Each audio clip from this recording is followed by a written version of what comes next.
Terletak jauh dari keramaian kota, keberadaan bangunan yang terlihat estetik ini menjadi penanda kejayaan Puro Pakualaman. Mari kunjungi bersama Senyum Indonesia.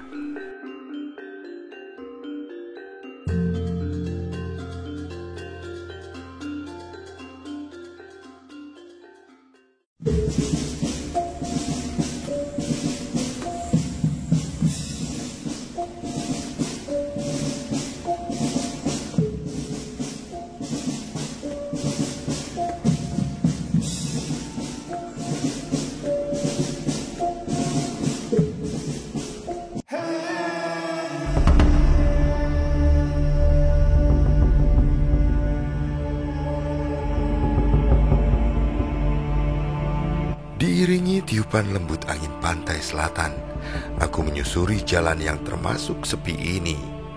Ini adalah jalur di selatan Kabupaten Kulon Progo.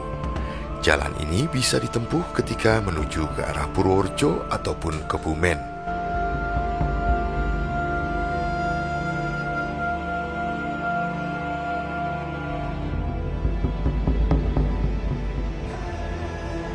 Jalannya terbilang mulus dan penuh dengan pemandangan alam ala pesisir yang sangat asik untuk dinikmati.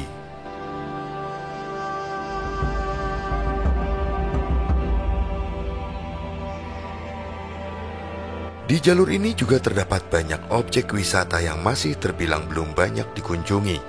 Utamanya adalah objek wisata pantai. Padahal pantai di area ini terbilang masih sangat alami, dan keindahannya tak kalah dibandingkan dengan pantai-pantai yang sudah dikenal sebelumnya. Beberapa lokasi wisata yang ada di jalur ini antara lain adalah Pantai Glagah, kawasan Taman Bunga Matahari, dan juga Pelabuhan Tanjung Adikerto. Dan aku pun terus melaju ke arah barat. Hembusan angin laut dapat kurasakan di sepanjang perjalanan ini. Masih banyak persawahan yang menghijau di kanan dan juga kiri jalan. Dan aku ingin menyambangi sebuah tempat yang merupakan sebuah pesanggerahan milik Puro Pakualaman. Seperti diketahui, Kabupaten Kulon Progo merupakan wilayah paling barat dari daerah istimewa Yogyakarta. Dan di wilayah tersebut banyak terdapat jejak pemerintahan Kadipaten Puro Pakualam. Salah satu jejak peninggalannya ada di kawasan Pantai Glagah. Dan aku pun semakin memacu kendaraanku untuk segera tiba di tempat tersebut.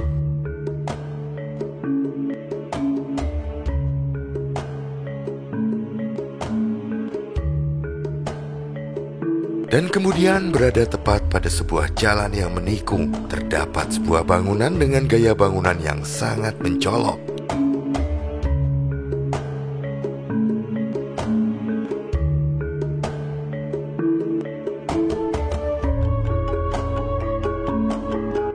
Suasananya tampak sepi dan terkunci. Terlihat halaman yang luas dan tertata dengan sangat apik.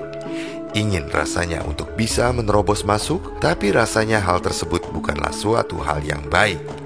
Maka aku putuskan untuk mengambil gambar dari bagian luar pagar saja.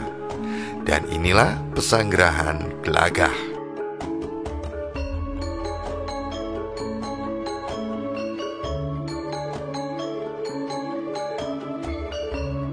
Kadipaten Pakualaman memiliki dua pesanggerahan, yaitu Pesanggerahan Glagah, lokasinya berada dekat dengan laut, dan juga ada Pesanggerahan Hargopeni yang berada di Kaliurang di area pegunungan. Aku pun terus berusaha mencari sisi terbaik untuk bisa mengabadikan pesanggerahan ini. Keberadaan Pesanggerahan Glagah di wilayah Kulon Progo ini masih berkaitan dengan upaya Kanjeng Gusti Pakualam kelima yang berupaya keras membangun sektor pertanian di Kulon Progo yang dahulu bernama Adikerto. Lokasi ini dahulunya bentuknya masih berupa rawa-rawa dan juga berupa gundukan-gundukan pasir di dekat pantai. Hingga kemudian Kanjeng Gusti Pakualam kelima membuat program untuk mengeringkan rawa dan juga membuat drainase. Dan dahulu juga pesanggrahan Glagah ini masih berbentuk bangunan rumah joglo biasa. Dan kini masih bisa terlihat kegagahan dan artistiknya dari sisi bangunan ini. Bangunan ini selain sebagai tempat beristirahat, juga digunakan oleh kerabat Puro Pakualaman ketika ingin berwisata di Adikarto.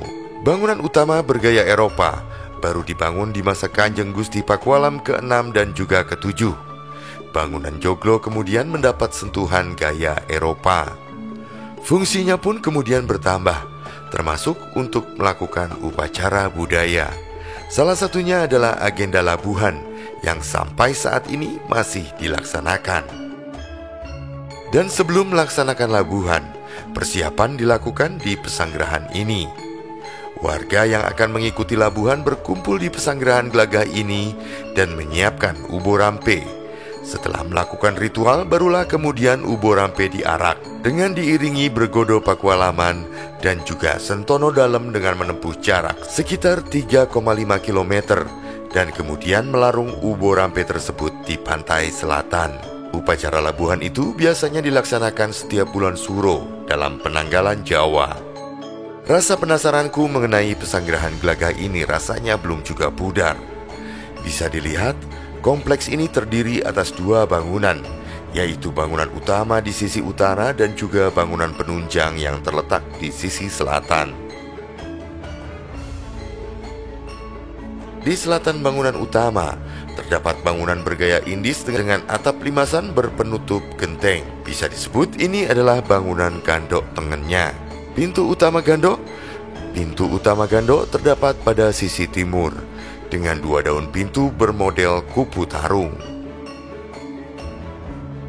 Mungkin bangunan ini saat ini hanya digunakan ketika persiapan upacara budaya labuhan saja. Hingga saat ini terkesan sangat sepi, meski tetap terlihat terawat dan juga kokoh berdiri.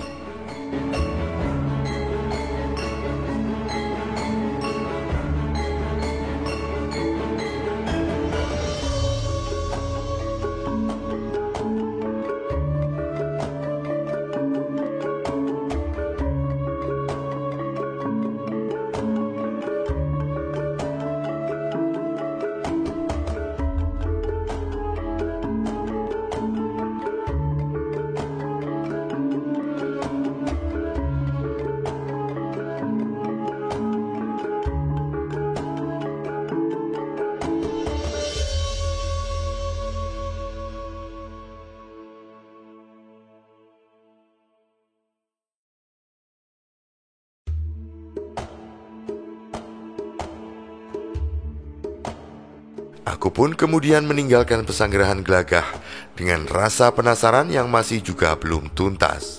Semoga di lain waktu aku bisa masuk dan melihat suasana di dalamnya.